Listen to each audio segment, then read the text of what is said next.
அனைத்து கட்சிகளுக்குமான தலைவர் அண்ணன் செந்தமிழன் சீமான் அவர்கள் உள்ளிட்ட தாய் தமிழ் உறவுகளுக்கு வணக்கம். அண்ணன் தன்னை நாம் தமிழர் கட்சி தலைவர் என்று சொன்னாலே ஏற்றுக்கொள்ள மாட்டாரே, இவன் என்னடா அனைத்து கட்சிகளின் தலைவர் என்று சொல்கிறான் என்று நீங்கள் யோசிப்பீர்கள். முதலமைச்சர் ஸ்டாலின் அவர்களால் அனைத்து கட்சி கூட்டம் நடத்த முடியும். அனைத்து கட்சியும் என்ன கூட்டம் நடத்த வேண்டும் என்று தீர்மானிக்கிற தலைவர் அண்ணன் சீமான் அவர்கள். கூட்டம் மட்டுமல்ல, எதிர்கட்சி ஆளுங்கட்சி தலைவர்கள், அமைச்சர்கள், சட்டமன்ற உறுப்பினர்கள், அல்லகைகள் அனைவரும் என்ன பேச வேண்டும் என்பதையும் அண்ணன் தான் தீர்மானிக்கிறார். அண்ணன் தமிழ் பயிற்சி வகுப்பு வேறு நடத்தி கொண்டிருக்கிறார். 2 வார்த்தை அண்ணன் பேசினால் 200 பக்கத்திற்கு பொழிப்புரை எழுதுவதற்கு அந்த 200 ரூபாய் பாய்ஸ் வந்து இருக்கிறார்கள். சங்க இலக்கியத்திற்கு பொழிப்புரை இருக்கிறது, தெளிவுரை இருக்கிறது. இவ்வளவு தெளிவாக மக்கள் மொழியிலே பேசுகிற ஒரு தலைவனுக்கு பொழிப்புரை எழுத வேண்டிய வேலையை அவர்களுக்கு கொடுத்திருக்கிறார் அண்ணன் அவர்கள். 2 கட்சியை பற்றி அவர்கள் சொல்கிறார். அண்ணன் சொன்னார், அவர்கள் அண்ணன் என்ன சொன்னார்? இந்த சனியன் தாண்டா இந்த மண்ணை அழிச்சது என்று கட்சிகளை பற்றி தான் சொன்னார். ஆனால் அந்த கட்சியில இருக்கிறவர்களுக்கு தெரிகிறது யார் சனியன் என்பது. அவர்களுடைய தன்னை மறந்த அந்த உண்மையை மக்களிடையே சொல்கிறார்கள். அதுதான் நிலை இங்க. அதனால்தான் சொன்னேன், அண்ணனிடம் நான் விருது வாங்கினாலும் பரவாயில்ல. விருதுன்னா என்ன தெரியுமில்ல? விருதுன்னா அண்ணனின் அன்பான வசை மொழி. அதனாலதான் அனைத்து கட்சி தலைவர் என்று சொல்கிறேன். மேல ஆகாசம் கீழ பூமி, உன்னை பெற்றதும் ஒரு தாய், என்னை பெற்றதும் ஒரு தாய். அந்த தாய் மீது சத்தியமாக நான் உண்மையை தான் சொல்லுவேன் என்று தன்னை நாடி வந்த மக்களுக்கு உச்ச நீதிமன்றமோ உயர் நீதிமன்றமோ தந்துவிட முடியாத உண்மையான நல்ல தீர்ப்புகளை வழங்கி இந்த தர்மபுரி, சேலம், கர்நாடகா, கேரளா உள்ளிட்ட அனைத்து பகுதிகளில் வாழ்ந்த எளிய மக்களுக்கான நீதி காவலனாக வாழ்ந்த ஐயா மாவீரன் வீரப்பனார் அவர்கள் ஆட்சி செய்த காட்டையெல்லாம் கட்டியாண்ட அந்த ராசராசன் வாழ்ந்த அவருடைய மூச்சு காற்று உழவிய மண்ணிலே நின்று நான் உங்களோடு பேசுகிறேன். ஏனென்றால் வடக்காவலன் வீரப்பன் ஐயா அவர்கள் உழவிய அவருடைய காலடி தடம் பதிந்த அனைத்து பகுதிகளிலும் நானும் நடந்தவன். அவருடைய வாழ்க்கையை தேடி அந்த மக்களை சந்தித்த போது அவர்கள் சொன்னார்கள், வீரப்பன் இங்கெல்லாம் வருவாரா என்று கேட்டால் வருவார் என்று சொல்வார்கள். காவல்துறை இங்கே வந்து என்ன செய்தார்கள் என்று நாம் ஈர்விகுதி போட்டு மரியாதையாக கேட்டால் அவனுங்க வருவானுங்க என்று சொன்னார்கள். இதுதான் ஐயா வீரப்பனார் அவர்கள் வாழ்ந்த வாழ்க்கையின் அடையாளம். ஐயா வீரப்பனார் அவர்கள் இந்த மக்களின் காவலனாக, மலைகளின் காவலனாக, காடுகளின் காவலனாக வாழ்ந்தார். அண்ணன் சொல்வது போல இங்கே அன்பு மகள் வித்யா அவர்கள் கூட குறிப்பிட்டார்கள், சந்தன மரத்தை வெட்டினார் என்று. அவர் வெறும் 11 மாதம் தான் வெட்டினாரு. சரி, வெட்டினாரு. அண்ணன் கேட்கிற கேள்விதான், யார்டா வித்தாரு? யாருடா அதை வாங்கினீங்க? அன்பார்ந்த உறவுகளே, ஐயா வீரப்பன் அவர்கள் பல பட்டியல் சொல்லி இருக்கிறார்கள். அரசியல்வாதிகள் மறந்திருப்பார்கள், மக்கள் மறக்க கூடாது. ஈட்டி மர பெரியசாமி என்று ஒருவரை குறிப்பிடுவார். யார் அந்த ஈட்டி மர பெரியசாமி? ஈட்டி மரம் என்றால் அந்த செம்மரத்தை தான் அவர் ஈட்டி மரம் என்று சொல்வார்கள். இந்த பகுதியில் ஈட்டி மரத்தை வாங்கி விற்று இன்றைக்கு தமிழ்நாட்டிலேயே அதிகப்படியான வாக்குகள் வாங்கி அமைச்சராகி இருக்கிற ஒருவர் இன்றும் இருக்கிறார். அவர் யார் என்று கண்டுபிடிங்கள். நாம் அவர்களைத்தான் ஆள வைத்துக் கொண்டிருக்கிறோம். அதனால்தான் மலைகளின் மாநாடு, மலைகளை காப்பதற்காக அண்ணன் சீமான் மாநாடு போட வேண்டிய தேவை இருக்கிறது. மரங்களை காப்பதற்காக மாநாடு நடத்த வேண்டிய தேவை இருக்கிறது. மரம் ஓட்டு போடுமா? மலை ஓட்டு போடுமா? ஆடு மாடு ஓட்டு போடுமா?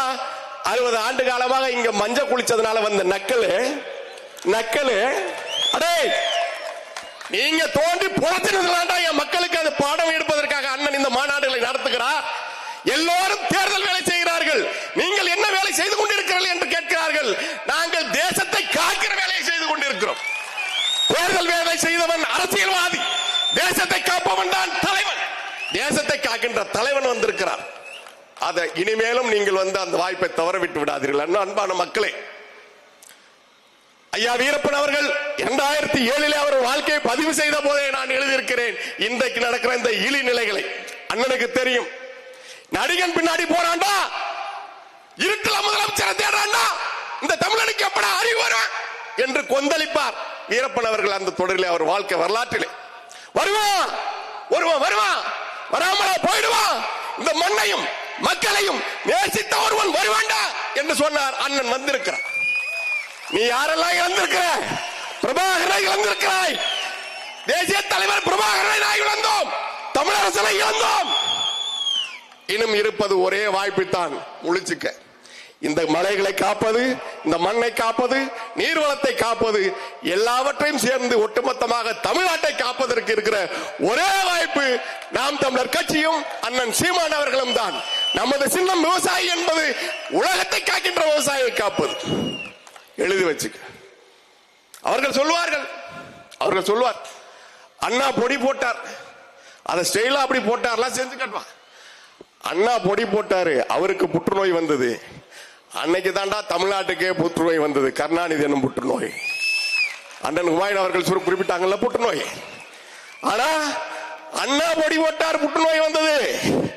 நமது அண்ணன் அந்த திராவிட கூடாரத்திலே இடிமுழக்கம் இடுகிறார், அந்த புற்றுநோய் தரைமட்டமாக ஆகிக் கொண்டிருக்கிறது. திராவிட கரையான்கள் கட்டிய புற்று இனி இந்த மண்ணிலிருந்து அப்புறப்படுத்தப்படும். அதற்கு நமக்கு இருக்கிற ஒரே வாய்ப்பு நாம் தமிழர் கட்சி. அவர்கள் கேட்பது சரிதான், நமக்கு எதுக்கு மலைகளின் மாநாடு, நமக்கு எதுக்கு மரங்களின் மாநாடு? ஒரே ஒரு மாநாடு தான், இந்த தமிழ்நாட்டை காக்கின்ற மாநாடு. அது விரைவிலே அண்ணன் அறிவிப்பார்.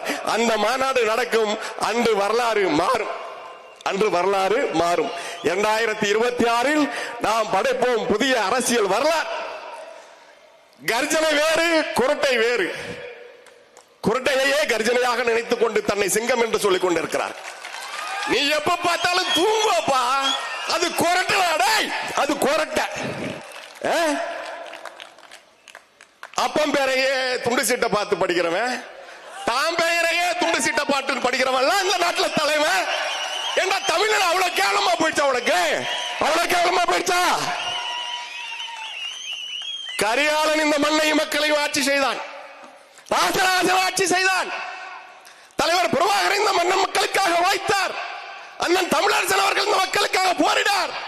அந்த வழியிலே வந்திருக்கிற அண்ணன் சீமான் அவர்கள் உனக்கு இருக்கிற ஒரே வாய்ப்பு.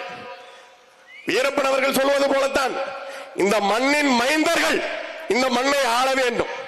மண்ணின் மைந்தன் ஒன்று கூடினால், அவர்கள் சொல்வார்கள், மண்ணின் மைந்தர்கள் ஒன்று கூடினால் நாம் இங்கே தொழில் செய்ய முடியாது. ஏமிரா ஸ்டாலின் காரு, ஏமிரா இதுக்காகவா உன்னை ஆட்சியில் வச்சிருக்கேன்னு அங்கேருந்து வரும். கேரளாவில் மழை இருக்கு, கேரளாவில் காடு இருக்கு, பத்திரமா இருக்கு. ஏன்? அந்த மண்ணின் மைந்தன் ஆளுகிறான். கர்நாடகாவில் காவிரி செழிப்பா தான் இருக்கா, இளங்கோ அடிகள் எழுதியது போல காவிரி அங்கே கொளிக்கிறாள். ஏன்? மண்ணின் மைந்தன் ஆளுகிறான். இங்கே அவர்களுக்கு அவருடைய நடுப்பொண்டாட்டி மகன் பிறந்தவர்கள் கையில ஆட்சியிலே இருப்பதனால்தான் இங்க காவிரி, காடு, மலை, நீர், நிலம், மண் மொத்த தமிழ்நாடும் மண்ணாக போய் கொண்டிருக்கிறது. எனது அருமை உறவுகளே, இதற்கு மேலும் இழுக்கலை என்றா இந்த நாட்டிலே, இந்த தேசத்திலே, இந்த பெரும் தேசத்திலே, இந்த உலக பூமியிலே, இந்த பூமி பந்திலே தமிழினம் என்ற ஒன்று வாழ்ந்ததற்கான தடமே இல்லாமல் செய்து விடுவான் திராவிடன் என்று நெஞ்சில் குறித்துக்கொள். நன்றி, வணக்கம். நாம் தமிழர், தமிழ் தாய் வாழ்க, தலைவர் பிரபாகரன் வாழ்க. நாம் தமிழர். கரிகாலன், ராஜராஜன், ராஜேந்திரன், தலைவர் பிரபாகரன், அண்ணன் தமிழரசன், அண்ணன் சீமான் உங்களோடு. நன்றி, வணக்கம்.